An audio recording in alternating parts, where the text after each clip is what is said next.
Ciao a tutti amici lettori, bentrovati sul canale.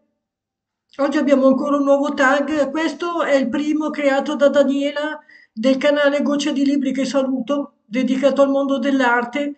Anche a me piace molto l'arte, quindi ho deciso di aderire anche io, anche se con un po' di ritardo. Grazie per avermi coinvolto, vi lascio il suo video qui sotto e taggo un po' di canali nel caso che volessero partecipare, o anche gli altri se lo vogliono fare, comunque sentitevi liberi.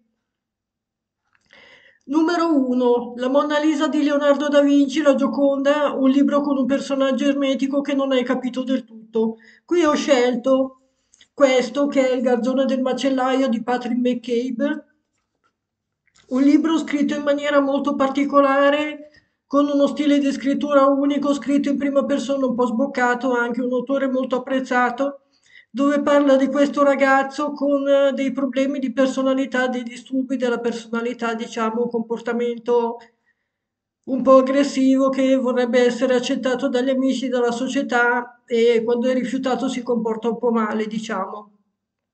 È un thriller, un giallo, non so come definirlo. Numero 2, La scuola di Atene di Raffaello, una saga imperdibile. Qui ho scelto la serie Masters of Rome, questo è uno dei libri della saga, ne avevo già parlato ampiamente, ci sono diversi video qui sul canale che parlano della storia romana dell'epoca da Caio Mario a Augusto, parla di tutta la famiglia di Cesare, insomma, sono una serie di 3 o 4 libri. Se vi piace la storia romana, consigliatissimo, scritto molto bene, anche se ci metterete un po' per leggerli. Numero 3, La primavera di Botticelli, un libro che parla di nuovi inizi o di rinascita. Qui ho scelto Un mondo senza fine di Ken Follett, che parla della fine del Medioevo, inizi del Rinascimento, praticamente dalla peste del 1300 alla fine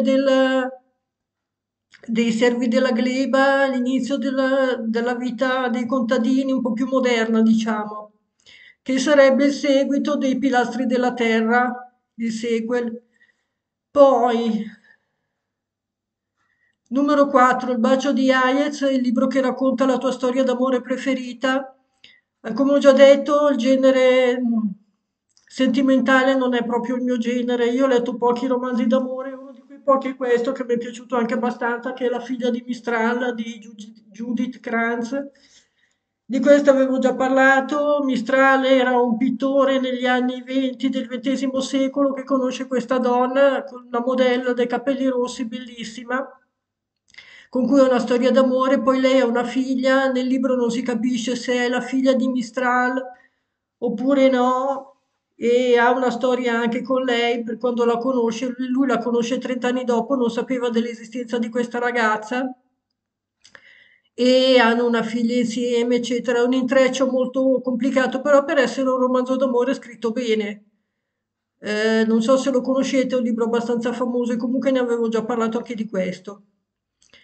Poi, numero 5, La colonna rotta di Frida Kahlo, un libro con protagonista che affronta mille difficoltà.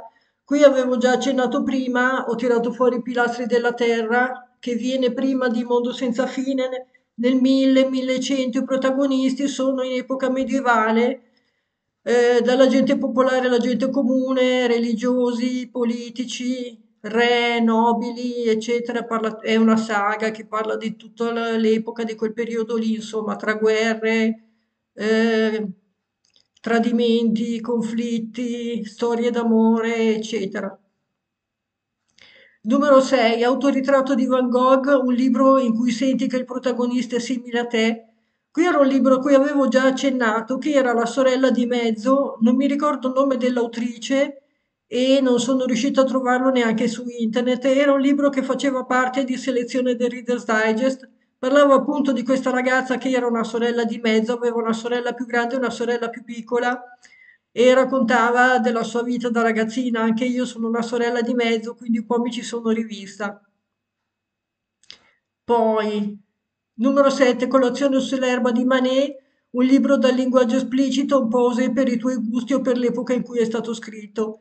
Qui mi è venuto in mente Il curioso delle donne di Bevilacqua, che è un libro che parla di lui tipo come un guardone, diciamo, un po' maialino, ecco, parla delle donne che ha conosciuto lui. È un libro scritto in maniera un po' così, anche perché io l'ho letto da ragazzina e non era molto adatto per una ragazzina come libro.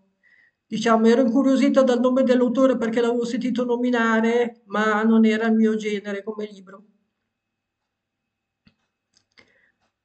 Numero 8, La tentazione di Sant'Antonio di Dalì, un distopico che consiglieresti. Qui mi è venuto in mente questo, che è L'uomo che cade sulla terra. Immagino che si possa definire un distopico di Walter Tevis. Penso che conoscerete la storia, comunque parla di questo alieno che cade sulla terra, cerca di non far capire di essere un alieno appunto perché ha paura, poi invece viene scoperto e inizia una caccia all'uomo, gli esseri umani cominciano a dargli la caccia perché vogliono studiarlo, capirne di più, eccetera. Un libro abbastanza drammatico, molto bello anche il film. L'avrete sicuramente sentito almeno nominare con David Bowie, bravissimo anche nel film. Se vi capita anche il libro, leggetelo perché è uno dei più belli del suo genere. Numero 9, La Medusa di Caravaggio, un libro che ti è piaciuto con un protagonista che hai odiato. Qui non mi è venuto in mente nessun libro, ho dovuto saltarlo. Numero 10 e ultimo, L'urlo di Munch, un libro che racconta la solitudine. Qui ho pensato al diario di Edith di Patricia Highsmith, che è una solitudine più che altro interiore. Edith è una donna che si sente molto sola, che ha una vita abbastanza squalida, con un figlio incapace, il marito l'ha abbandonata, eccetera. E lei si rifugia nel suo diario, comincia a scrivere le pagine del suo diario come se fossero la sua vita vera. Un libro molto originale, come sempre, da questa autrice, bellissimo. Della Highsmith ve li consiglio veramente tutti, è un'attrice bravissima, ne ho già parlato ampiamente, qui c'è tutta una playlist sul canale, se vi interessa vi invito a recuperarla. Bene amici, ringrazio Daniela per avermi taggato, scusate se ho risposto un po' in ritardo e fatemi sapere qui sotto se conoscete questi libri. A presto, ciao, grazie per la visione.